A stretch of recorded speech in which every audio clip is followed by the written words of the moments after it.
사랑하는 우리 성도 여러분, 여러분 뉴욕에서 또는 한국에서 운전을 해보신 경험이 있으신지 모르겠습니다. 자동차 운전을 하실 수 있습니까? 물론 이제 여기 계신 분 가운데는 이제 연세가 연로하셔서 운전을 하던 것을 이제 그만두신 분들도 없지 않아 몇 분 있는 것으로 그렇게 알고 있습니다. 미국에서 특별히 그 뉴욕에서 생활을 하려면은 자동차를 운전하는 것 그리고 영어를 조금이라도 할 수 있는 것이 매우 필수적인 일이라 그렇게 생각을 해보게 됩니다. 자동차 운전을 하기 위해서는 먼저 해야 할 일이 있는데 그것은 자동차 운전 면허증 드라이버 라이선스를 받는 일일 것입니다. 그 운전 면허증 드라이버 라이선스를 받기 위해서는 두 가지 시험을 패스를 해야만 합니다. 그렇지 않습니까? 하나는 이제 그 필기 시험 리튼 테스트를 보아야 합니다. 그것을 패스해야 됩니다. 두 번째는 주행 시험 이 로드 테스트를 또 이렇게 보아야 또 합니다. 그래서 그것을 합격해야만 합니다. 말로만으로는 이 필기 시험 리튼 테스트 하는 것은 쉽습니다만은 실제로 이 주행 시험 로드 테스트 실제로 해보는 것은 상당히 어렵습니다. 저는 한국에서 여러 차례 이 주행 시험에서 낙방을 했습니다. 한 번에 대번에 붙을 것으로 생각을 했는데 떨어지고 또 떨어지고 그래서 한 4-5차례 이렇게 떨어진 것으로 기억을 합니다. 그래서 그랬는지 미국에 와서는 첫 번째 리튼 테스트와 또 그 다음에 있었던 로드 테스트 이 주행 시험 대번에 이렇게 붙었습니다. 매우 아주 자랑스럽게 여기고 있습니다. 근데 제 아내는 그렇지 않습니다. 한국에서는 그 시험을 잘 붙었는데 여기 와서는 계속해서 떨어지고 또 떨어졌습니다. 그것도 신기하게도 또 그렇게 됐습니다. 그래서 결국은 뉴욕에서는 안 될 것으로 알고 이제 뉴저지에 있는 그곳에서 이제 그 시험 없이 한국에 있는 것으로 이제 하는 것으로 해서 이제 시험에 합격해서 지금도 잘 하고 있는 것으로 그렇게 알고 있습니다. 운전 면허를 받기 위해서 다른 사람의 도움을 받아야 됩니다. 전혀 운전할 수 없기 때문에 다른 분들의 도움을 받아야 되는데 다른 분들의 도움을 받는다고 하는 것은 자기가 가장 잘 알고 있는 지인, 남편이나 아내 또는 친구들의 도움을 받아서 그 운전 면허에 임해야 될 것입니다. 제게 아주 친한 친구 한 사람이 있었습니다. 그 친구는 저에게 미국에 와서도 모든 일에 아주 헌신적으로 그렇게 해주었습니다. 뉴욕에 도착했을 때 먼저 와서 이제 뉴욕에 살고 있었는데 이제 뭐 아파트를 얻어주는 뭐 일이라든지 또 이제 집에 필요한 모든 일들을 그가 많이 도움을 주었습니다. 저희 집 그 베이스먼트에 이렇게 책장이 있는데 그 책장을 그 친구가 실제로 다 이렇게 짜 주었습니다. 목재상에 가서 나무를 다 구입해 오고 또 거기에다가 이제 대패질을 하고 또 칠을 하고 이제 못질을 하고 그렇게 해서 다 이렇게 짜 준 것을 지금도 갖고 있습니다. 그뿐만이 아닙니다. 제가 뉴욕에서 한 10개월 또 1년 가까이 살다가 이제 미시시피주 잭슨으로 이제 공부하러 이제 떠나게 되었는데 모든 짐은 다 붙였지만은 이제 자동차는 붙이기에 상당한 비용이 많이 들어서 추가되는 비용이 하도 많아서 그 이야기를 의논하는 중에 그 친구가 자기가 제가 타고 있었던 차를 몰고서 같이 운행하겠다고 그래서 거기까지 미시시피 잭슨까지 뉴욕에서 거기까지 참 차를 운반해 준 적이 있었던 것을 기억을 합니다. 그런데 그 친구가 운전에도 아주 능숙한 친구였습니다. 그런데 제가 운전 면허를 받게 될 때에 저는 그 친구에게 의뢰를 해서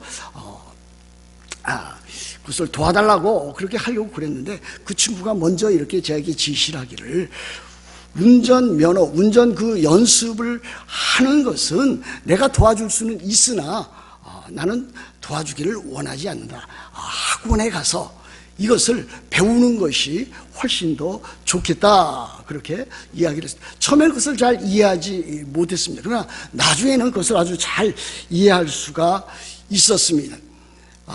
사실 운전 도와주다가, 연습하는 것을 운전면허를 받기 위해서 도와주다가 결국 생기는 것은 무엇입니까?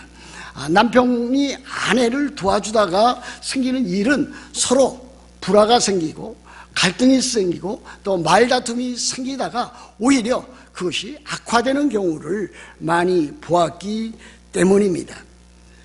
그러므로 운전이라고 하는 것은 남편이 아내를 도와준다든지 또는 자기 친구가 다른 사람을 도와주기보다는 학원에 가서 비용은 많이 들겠지만은 그래도 그렇게 하는 것이 훗날을 위해서 더욱더 좋다라고 하는 결론이 생깁니다. 운전하면 어떠한, 가르쳐주면 어떤 일이 생깁니까? 초보자는 그것을 제대로 잘 감당할 수가 없습니다. 남편이 아내를 도와줄 경우에 아내가 잘 그것을 감당하지 못하면은 이제 거기에서 한마디 두마디 자꾸 이야기를 하게 됩니다. 그것도 못하느냐? 내가 한 번, 두 번 가르쳐 준 것 아니냐? 왜 그런데 그것을 못하느냐? 참 머리가 나쁜 것이 아니냐? 이렇게까지 나오면서 참 그 이야기를 할 경우가 종종 있습니다. 그래서 부부가 함께 운전 연습하러 갔다가 이제 대판 싸우고 기분이 언짢아 돌아오기 참 십상이라고 하는 것을 알게 됩니다.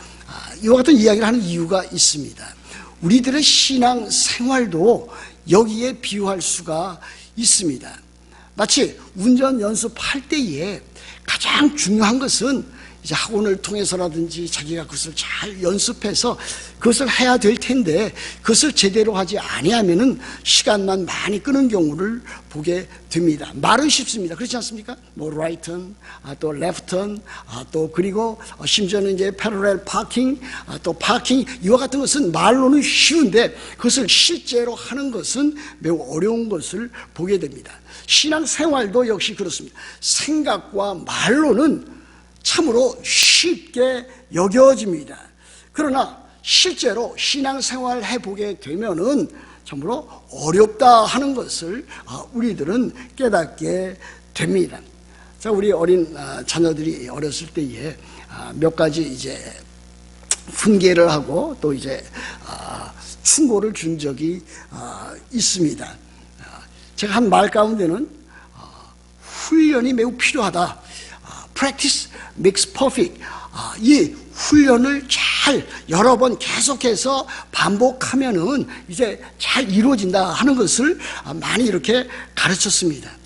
그런데 신앙생활을 여기에 적용해 보아도 그렇지 않은 경우가 더 많이 있는 것을 살펴볼 수가 있었습니다. 오늘 그 로마서 7장 14절부터 오늘 25절에 있는 본문을 통해서 우리들의 신앙생활은 그렇게 녹록지 않다, 쉽지가 않다라고 하는 사실을 배울 수가 있었습니다. 여러분, 로마서 가운데 1장부터 16장 가운데 가장 어려운 부분이 어디인 줄 아십니까? 여러분들이 성경을 읽다가 로마서를 읽다가 가장 진지하게 또 가장 어렵게 부닥치는 부분이 바로 이 부분입니다. 로마서 7장 14절부터 25절에 있는 이 본문이 가장 힘들고 어렵고 해석하기가 지난한 것을 발견할 수가 있습니다. 저도 로마서를 이제 읽고 또 묵상하고 또 공부하고 연구하는 과정 가운데서 이 부분이 항상 매우 어렵다고 그렇게 느꼈습니다. 그 왜 그렇습니까? 여기에 나타나 있는 이 나라고 하는 이 인물, 물론 이 나라고 하는 인물은 사도 바울이 쓴 것이기 때문에 사도 바울을 가리키고 있는 것 사실입니다. 또 그리고 사도 바울이 겪은 경험과 체험을 보여주고 있는 것 사실입니다. 그리고 더 나아가서 사도 바울의 이 체험이 이 독자들에게 적용되는 그와 같은 것도 사실인 것을 우리들은 볼 수가 있습니다. 그런데 여기에 나타나 있는 이 나라고 하는 그 인물이 과연 누구인가? 사도 바울일 경우라 할지라도 사도 바울이 그리스도인 되기 이전인가, 참 거듭나기 이전인가, 아니면 거듭난 이후 신자가 된 이후의 모습인가 하는 이 두 가지 참 결론을 내야 되는데, 결론을 내기가 매우 힘들다고 하는 것을 우리들은 발견해 나갈 수가 있습니다. 어떠한 유명한 복음주의 학자는 여기에 나와 있는 나는 불신자, 거듭나지 아니한 자, 중생하지 아니한 자를 가리킨다고 주장하고 있습니다. 그러나 또 다른 참으로 복음주의 학자 또는 개혁주의 학자라 할지라도 여기에 있는 것은 불신자가 아니라 신자다, 신자로서의 겪은 사도 바울의 체험이고 우리들이 겪어 나갔던 그와 같은 체험인 것이라고 그렇게 강조하는 사람이 있습니다. 학자가 있습니다. 여러분들도 잘 이렇게 성경을 보시면서 이것이 누구를 가리키는가, 이것이 참 불신자, 거듭나지 못한, 중생하지 못한 자를 가리키는가, 아니면은 여기에 나타나고 있는 이 나라고 하는 그 인물이 다름 아닌 사도 바울이라 할지라도 이것이 거듭난 사람, 신자, 그리스도를 가리키는가 하는 것을 여러분들이 성경을 잘 읽어보시면서 판단해 나가시면서 결정해 나가야 되리라, 그렇게 믿습니다. 14절과 15절 이렇게 보시면은, 특별히 14절 보시면은 사도 바울의 이 고백이 신자가 아닌 것처럼 여겨집니다. 이렇게 되어 있지 않습니까? 우리가 율법은 신령한 줄 알거니와 나는 육신에 속하여 죄 아래에 팔렸도다 그랬습니다. 일견 이렇게 보시면은 이거는 이 불신자에게 해당하는 그와 같은 표현이고 주장인 것이라, 이렇게 참으로 생각하기가 너무나 당연하고 쉬운 것입니다. 나는 육신에 속하였다, 죄 아래 팔렸다. 이것은 여태까지 로마서 1장부터 6장, 7장 상반부에까지 나와 있는 사도 바울의 논조에 따르면 불신자들을 가리키는, 거듭나지 못한 사람들을 가리키는 이와 같은 표현이라 우리들은 그렇게 대본에 그렇게 판단을 내릴 수 있을 것입니다. 그러나 그렇게만 판단하지 못할 것은 그 다음에 15절 이하에서 계속 나와 있는 그와 같은 언급은, 이것은 불신자에 대한 것이 아니라 신자가, 그리스도인들이 경험할 수 있는, 체험할 수 있는 것이라고 하는 것도 인정하지 아니할 수가 없습니다. 15절 보면 이렇게 되지 않습니까? 내가 행하는 것을 내가 알지 못하노니 곧 내가 원하는 것은 행하지 아니하고 도리어 미워하는 것을 행함이라 그랬습니다. 불신자는 그렇지 않습니다. 불신자는 자기가 원하는 것만 그렇게 행합니다. 그러나 신자는 자기가 원하는 것을 행하지 못하는 상태에 이를 때가 많이 있는 것을 저나 여러분이나 실제로 경험하고 있습니다. 내가 원하는 것은 행하지 아니하고 도리어 미워하는 것을 행함이라, 그 반대로 미워하는 것도 행하는 적이 우리들이 많이 있는 것을 보게 됩니다. 그럼 16절에 있는 대로 내가 원하지 아니하는 그것을 행하면 내가 이로써 율법이 선한 것을 시인한다 그랬습니다. 그리고 17절에 보시면 이제는 그것을 행하는 자가 내가 아니요 내 속에 거하는 죄니라. 신자로서 겪는 참으로 이 내적인 갈등, 그가 경험했던 그와 같은 것들을 사도 바울이 경험했다라고 하는 것을 그렇게 보여주고 있고, 그것은 자기 자신이 아니라 그 자신 속에 있는, 내재하고 있는 죄 때문이고 죄가 그렇게 만들었다라고 하는 것을 보여줍니다.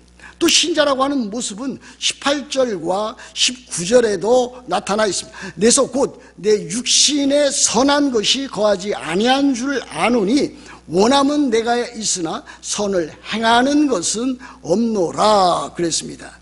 내 육신에 선한 것이 거하지 아니하는 줄을 아는 사람은 불신자들은 알 수가 없습니다. 그러나 신자들은 내 속에 참으로 선한 것이 거하지 아니한다라고 하는 고백을 하지 아니할 수가 없습니다. 그것을 아는 사람은 불신자가 아니라 신자만이 그것을 알 수가 있습니다. 그래서 그와 같은 일들은 내 속에 거하는 바로 그 죄, 내 속에 내주하고 있는 그 죄 때문에 그와 같은 일들이 일어나고 있는 것을 우리들은 보게 됩니다. 더 나아가 보십시다. 21절, 22절, 23절에도 마찬가지 아닙니까? 그러므로 내가 한 법을 깨달았노니 곧 선을 행하기 원하는 나에게 악이 함께 있는 것이로다. 내 속사람으로는 하나님의 법을 즐거워하되 내 지체 속에서 한 다른 법이 내 마음의 법과 싸워 내 지체 속에 있는 죄의 법으로 나를 사로잡는 것을 보는도다 그랬습니다. 경건한 사람, 하나님의 사람은 참으로 하나님의 그 율법, 그 법을 즐거워한다고 그랬습니다. 그렇지 않습니까?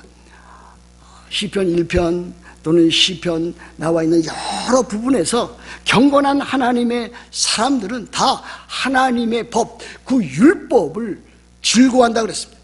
율법을 즐거워하여 그 율법을 주야로 묵상하는도다 그랬습니다. 그러므로 하나님의 사람, 하나님의 그 경건한 사람, 그 의인들은 다 이와 같은 하나님의 법, 그 율법을 즐거워하고 그 율법을 주야로 묵상하면서 읽어나가면서 그 법대로 살아가기를 힘쓰는 것을 이렇게 우리들은 알 수가 있습니다. 그러나 그 다음에 나타나는 또 다른 일들은 우리들에게 무엇을 보여주고 있는 것입니까? 하나님의 사람들은, 경건한 사람들은 이와 같은 상황 가운데서도 어떻게 하고 있는가라고 하는 것을 우리들이 볼 수가 있습니다. 그렇다면은 여기 7장 14절에 나와 있는 우리가 율법을 신령한 줄 알거니와 나는 율법에 속하여 죄 아래 팔렸도다. 마치 참 불신자인 것처럼, 율법 아래 있는 것처럼, 죄 아래 있는 것처럼 사도 바울이 이렇게 표현한 것은 무엇을 보여주는가? 그래서 우리가 신자라고 할지라도 종종 일시적으로 이와 같은 상황 가운데 놓여 있게 된다라고 하는 것을 보여주고 있습니다. 여러분들이 죄에 빠졌을 때에, 여러분들이 참으로 하나님 앞에 신실하게 살지 못할 때에, 여러분들이 참으로 하나님 나라의 그 복음을 제대로 이해하지 못했을 경우에 여러분들은 이와 같은 모습으로 마치 불신자처럼 살아가게 되는 경우가 종종 있다라고 하는 것을 말하고 있습니다. 템포럴리, 참 일시적으로, 잠정적으로 바른 신앙생활을 잘 감당하지 못할 때에, 여러분들이 죄악에 빠져 있을 때에 여러분들은 이처럼 이게 내가 육신에 속한 것이 아닌가, 내가 죄 아래 팔린 것이 아닌가, 이와 같은 상황에까지 몰려 들어가고 있다고 하는 것을 여기에서 보여주고 있습니다. 그러므로 우리들은 14절에 나와 있는 것이 신자지만은 신자로서 참으로 바르게 복음을 이해하지 못할 경우에, 바르게 신앙생활하지 못할 경우에 마치 자기 자신이 육신에 속해서 죄에 팔린 사람처럼, 불신자처럼 그렇게 생활하는 그와 같은 일들도 없지 않아 있다라고 하는 것입니다. 그러므로 여기 오늘 14절부터 그 이하에 나와 있는 것은 그리스도인으로서 아주 정상적인 신앙생활을 하고 있는 것이 아니라 참으로 일정 기간 동안에 복음을 제대로 이해하지 못한 상태 가운데서 그렇게 하는 참 불완전한 그와 같은 그리스도인 신앙인들을 보여주고 있다고 하겠습니다. 구약에 있는 많은 사람들도 그렇게 살았습니다. 그렇게 율법 아래에서, 율법 하에 있는 것처럼 그렇게 살았습니다. 지금도 많은 사람들이 그리스도인이지만은 복음에 대한 제대로 이해를 못하고 복음을 제대로 믿지 못하고 마치 세상 사람처럼, 불신자처럼, 율법 아래 있는 자처럼, 죄 아래 팔린 사람처럼 그렇게 사는 사람들이 있다라고 하는 것을 우리들은 알고 있지 않습니다. 그러므로 우리들 자신이 바로 이와 같은 말씀을 통해서 우리들 자신을 잘 헤아려 살펴보아야 될 줄로 그렇게 믿습니다. 그 이유는 무엇입니까? 그렇게 사는 그 이유는 무엇입니까? 바로 내 안에, 내 속에 거하는 죄 때문이라 그랬습니다. 그것이 이제 17절에도 나와 있고 20절에도 나와 있습니다. 이제는 그것을 행하는 자가 내가 아니요 내 속에 거하는 죄니라. 20절에도 만일 내가 원하지 아니하는 그것을 하면 이를 행하는 자는 내가 아니요 내 속에 거하는 죄니라 그랬습니다.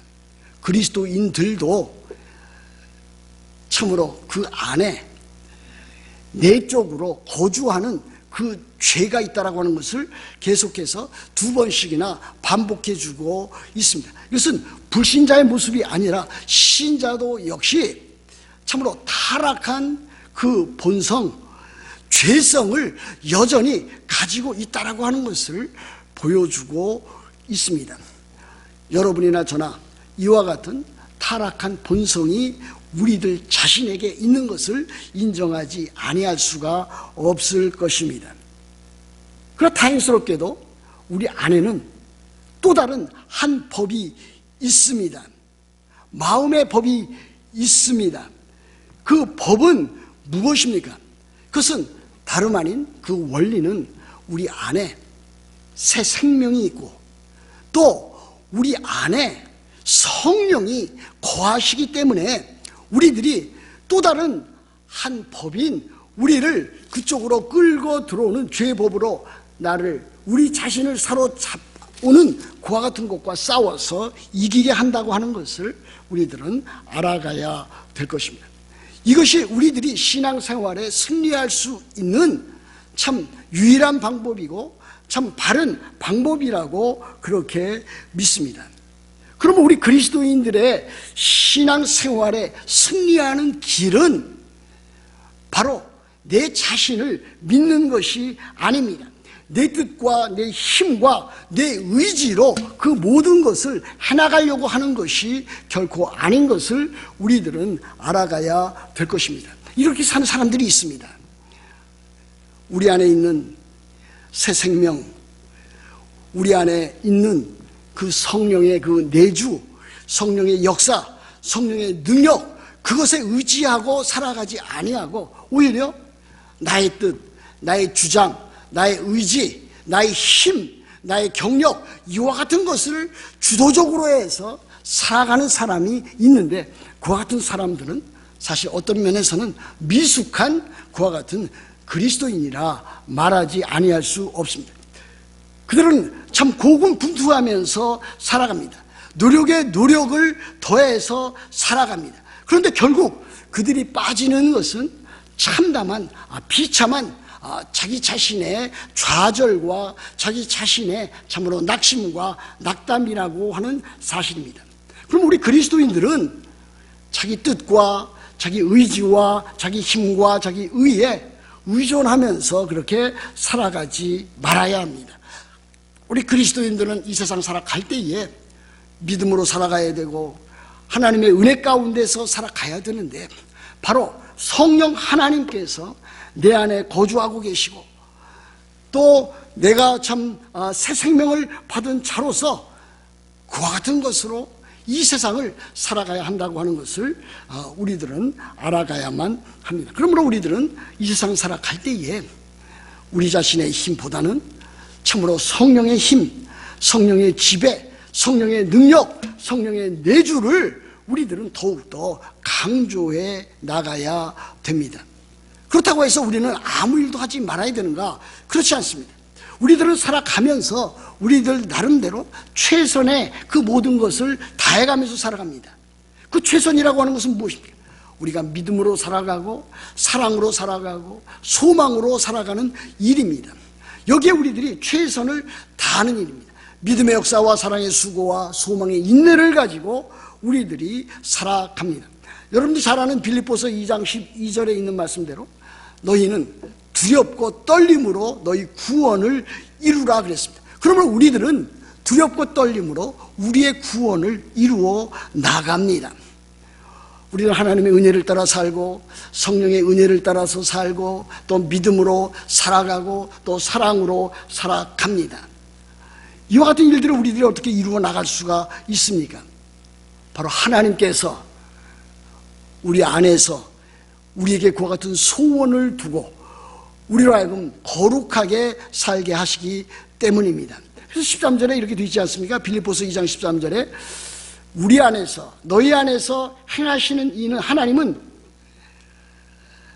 자기의 기쁘신 뜻을 위하여 너희에게 소원을 두고 행하게 하시나니 우리들이 그 같은 일들을 합니다. 우리들이 거룩하게 살기 위해서 우리들이 참으로 여러 가지 면에서 믿음 생활을 해나가게 됩니다. 그러나 그 배후에는 다름 아닌 하나님께서 역사하시는 그 놀라운 일이 있다라고 하는 것을 우리들에게 보여주고 있습니다. 우리들이 그렇게 해서 우리들은 참으로 하나님의 율법을 지켜 나갑니다. 율법이 우리를 구원하지 못합니다.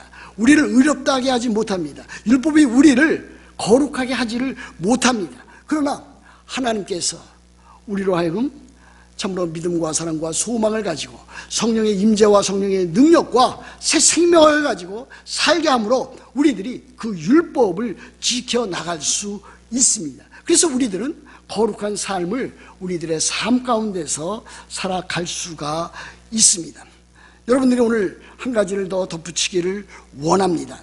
23절 말씀에 보면 내 지체 속에서 한 다른 법이 이 죄의 법입니다. 한 다른 법이 죄의 법이 내 마음의 법과 싸워 내 지체 속에 있는 죄의 법으로 사로잡아 오는 것을 보는도다 그랬어요. 여기 내 마음의 법이라고 하는 것은 이 마음은 영어로 말하면 마인드로 되어 있습니다. 마인드. 이 하트보다는 마인드로 되어 있습니다. 이 마인드라고 하는 것이 우리들의 신앙생활에 엄청나게 중요한 것입니다. 그래서 로마서 12장 2절 말씀에도 보면은 1절과 2절 말씀에도 보면 이렇게 되어 있지 않습니까? 특별히 2절 보면은 너희는 이 세대를 본받지 말고 오직 마음을 새롭게 함으로 변화를 받아 하나님의 선하시고 기뻐하시고 온전한 뜻이 무엇인지 분별하도록 하라 그랬습니다.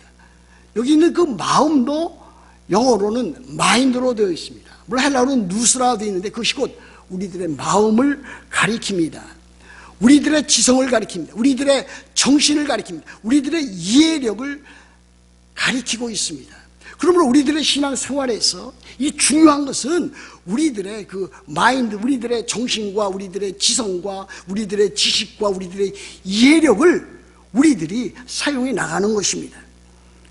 많은 사람들이, 그리스도인들이 감정에 너무 치우친 그 삶을 살아가는 것을 저는 볼 때 매우 안타깝게 여기고 있습니다.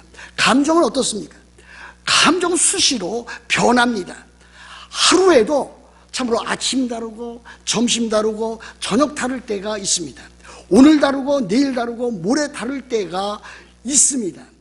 그것에 의존해서 그것을 중심으로 살아가게 되면은 신앙생활에 있어서 실패하기가 매우 쉬운 것을 우리들이 알 수가 있습니다. 중요한 것은 우리들의 신앙생활에서 참으로 감정에 치우치는 것이 아니라 우리들이 하나님의 말씀에 대한 바른 이해력과 또 바른 정신을 가지고 우리의 지성을 잘 사용해서 하나님께서 원하시는 것이 무엇인지 그것을 잘 깨달아서 그것대로 살아나가는 일입니다. 하나님께서 우리들에게 주신 새 생명, 하나님께서 우리 안에 거하시는, 성령께서 우리 안에 거하시는 성령의 내주, 그것을 통해서 우리들이 하나님의 말씀을 잘 이해하고 하나님께 나아가는 일이 우리들에게 필요한 것을 우리들에게 보여주고 있습니다. 그래서 결국은 우리들에게 보여주는 것은 무엇입니까? 24절에 보면 오호라 나는 공고한 사람이로다. 이 사망의 몸에서 누가 나를 건져내랴. 하나님의 말씀대로 살아가는 사람들 가운데 이와 같은 것을 경험해 나가지만은 결국 이와 같은 일들은 어디로 변화되어 되는가? 25절 말씀으로 변화되어져 나가야 됩니다. 우리 주 예수 그리스도로 말미암아 하나님께 감사하리로다. 그런즉 내 자신이 마음으로는, 이게 마인드입니다. 마음으로는 하나님의 법을, 육신으로는 죄의 법을 섬기노라 그랬습니다.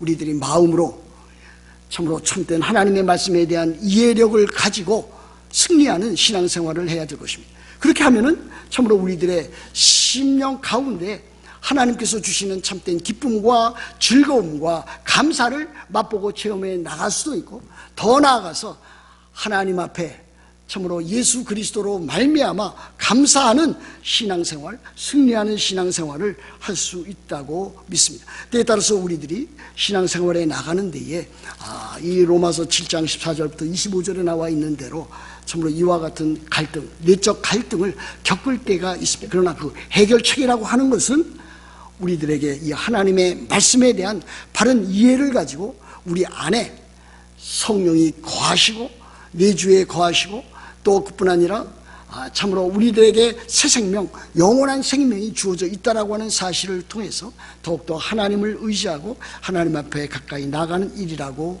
믿습니다. 여러분들이 이렇게 신앙생활함으로 여러분들이 승리하는 신앙생활 다 하시기를 우리 주 예수 그리스도의 이름으로 축복합니다.